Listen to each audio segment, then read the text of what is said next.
The I-35W Mississippi River Bridge in Minneapolis loomed large over the city, a vital artery connecting communities and facilitating the flow of daily life.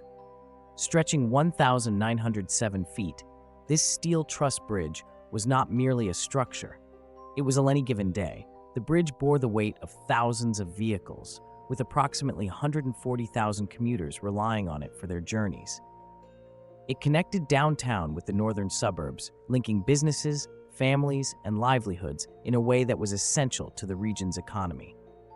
As the sun dipped low in the sky on August 1, 2007, a sense of routine continued along this bustling thoroughfare. It was a typical summer evening. Cars were honking, commuters were rushing home, and the sounds of the city filled the air. But unbeknownst to those crossing above, the very foundation of their path was crumbling beneath them. Years of neglect, cost-cutting measures, and a lack of proactive maintenance transformed this critical bridge into a ticking time bomb. At precisely 6:05 p.m., disaster struck. The bridge, laden with rush-hour traffic, suddenly failed.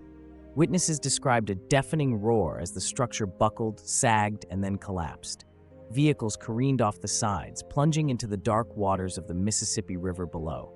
A scene of chaos unfolded with twisted metal and anguished cries.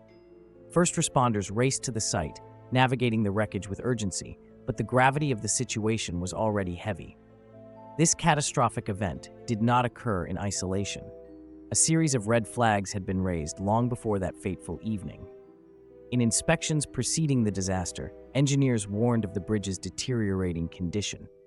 Cracks, corrosion, and structural issues should have prompted immediate action. Instead, bureaucratic inertia and a culture of complacency prioritized profit and political expediency over the safety of the public. The bridge's upkeep was sidelined, a mere line item in a budget battle, while the growing traffic continued to pile on the weight of impending tragedy. What happened that day was not just a mechanical failure. It was a reflection of a systemic neglect that had been building for decades. Infrastructure investment had been declining, and maintenance budgets slashed in many regions across the United States. As a society, the choices made by city planners, government officials, and engineers came back to haunt them that August evening. When the dust settled, the collapse claimed 13 lives and injured over 140 others, transforming a busy highway into a graveyard of lost opportunity and shattered lives. In the aftermath, questions arose.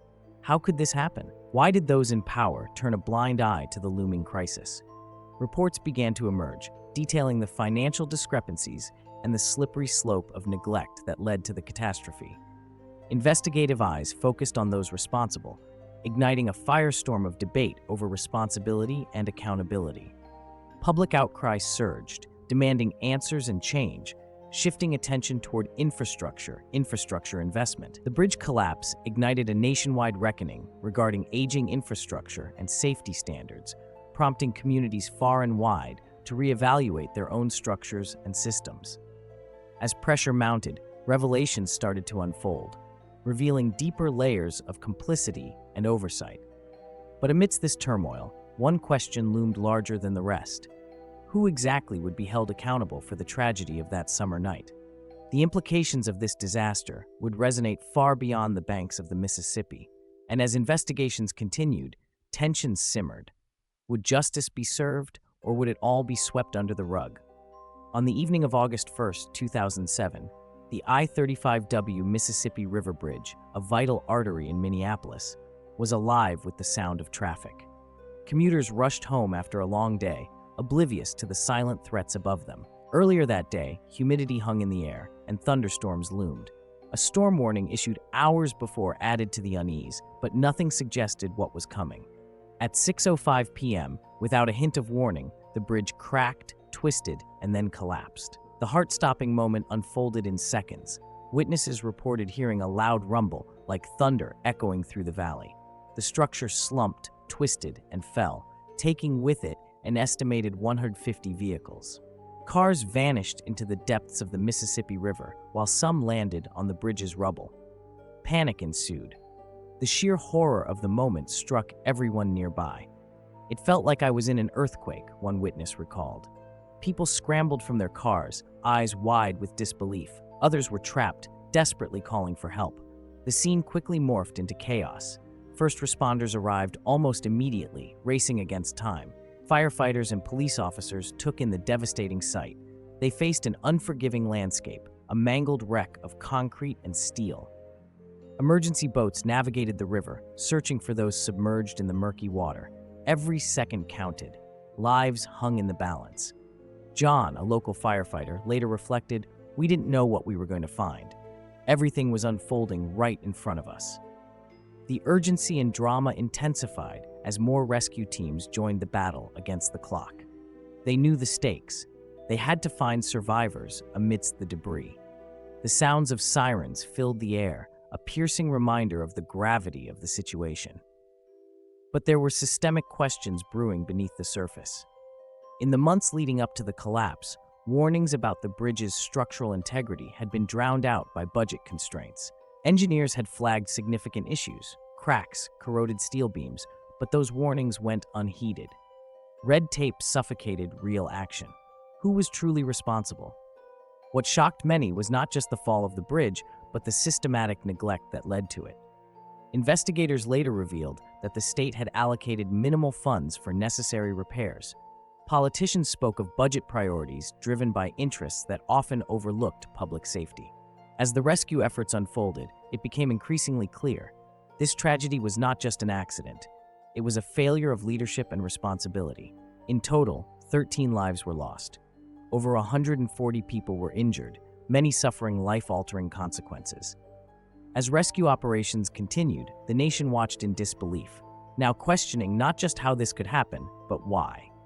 The collapse of the I-35W bridge became more than a localized disaster. It was a nationwide wake-up call. Would this tragedy finally catalyze change in how America viewed infrastructure? As the debris was cleared and investigations began, one central question emerged: who would be held accountable for this catastrophe? Did anyone in power truly care?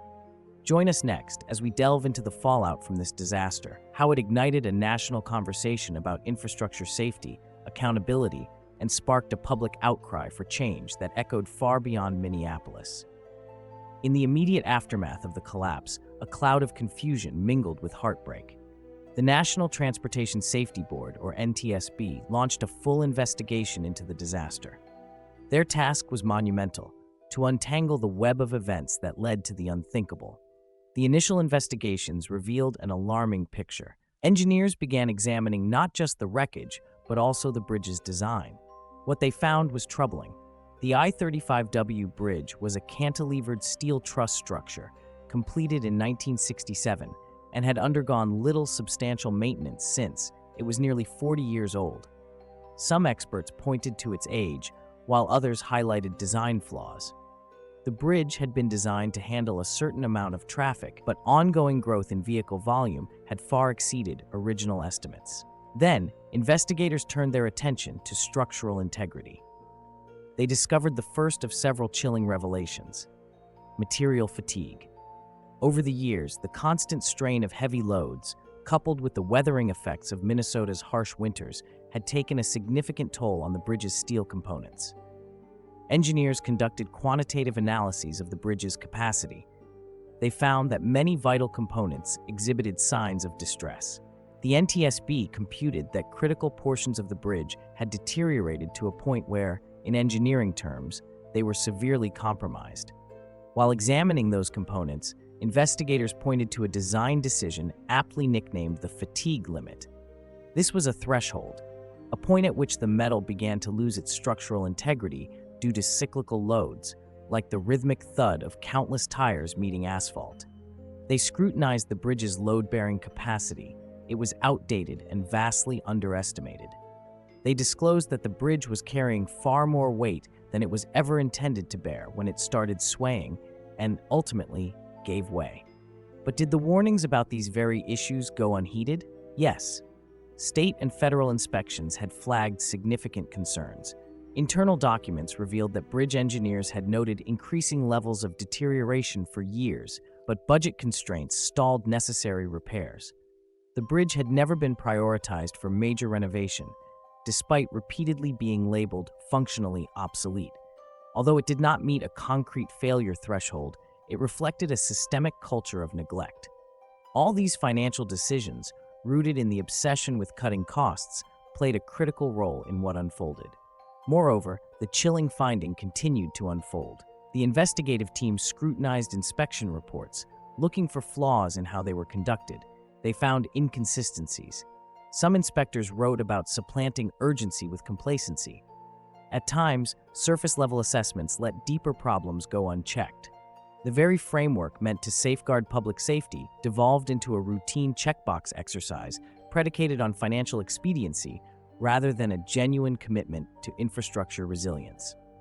With a growing body of evidence, the NTSB faced a dilemma.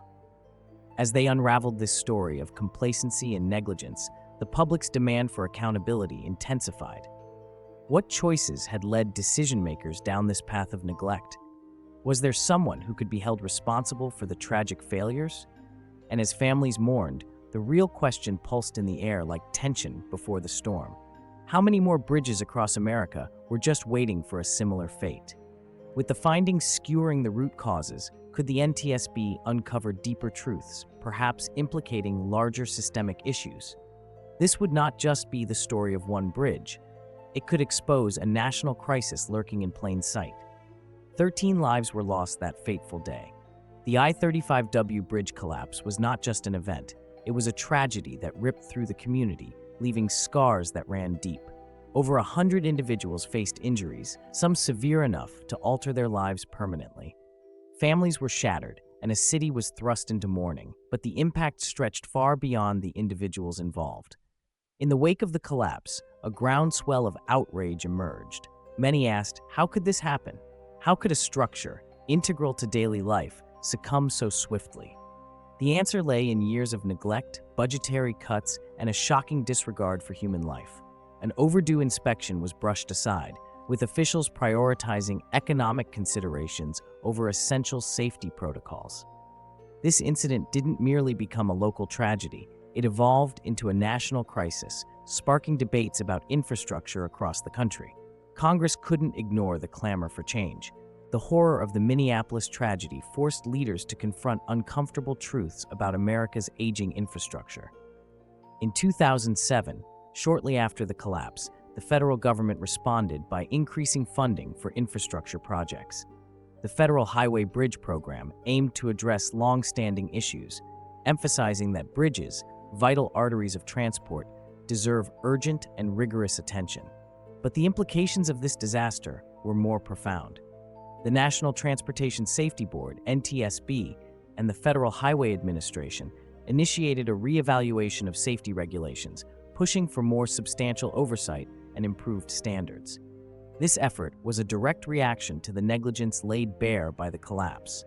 Structural integrity became a rallying cry, one that acknowledged fatalities should never be the price of neglect.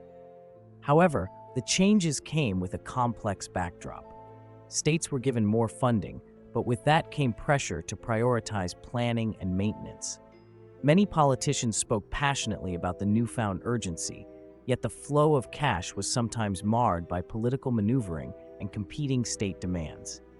As more cities began evaluating their own bridges, the challenge remained. Funds for repair often competed with the mounting needs of education, healthcare, and other public services. The collapse echoed through various corridors of power. A report from the American Society of Civil Engineers, ASCE, released soon after highlighted a shocking statistic. Nearly 28% of bridges in the U.S. were rated as structurally deficient or functionally obsolete. This alarmed not just engineers, but everyday citizens who crossed these spans daily, often unaware of the risks overhead. Despite the fervor for change, many bridges continued to languish in neglect. The spark from Minneapolis created a sense of urgency, but could it sustain momentum? The public clamor began to fade, subsumed by other news cycles. In the months following the disaster, infrastructure advocacy organizations emerged, voicing the urgency of reform, but would their voices resonate long enough to change the course? As the nation grappled with these questions, something that began as a tragic failure of a bridge transformed into a potential catalyst for monumental change. Would this pivotal moment in history galvanize real reform, or would it be relegated to the annals of forgotten disasters, relegated to memory while complacency prevailed again? Stay tuned as we explore the lasting legacy of the Minneapolis bridge collapse and whether true infrastructure reform ever took root in the years that followed.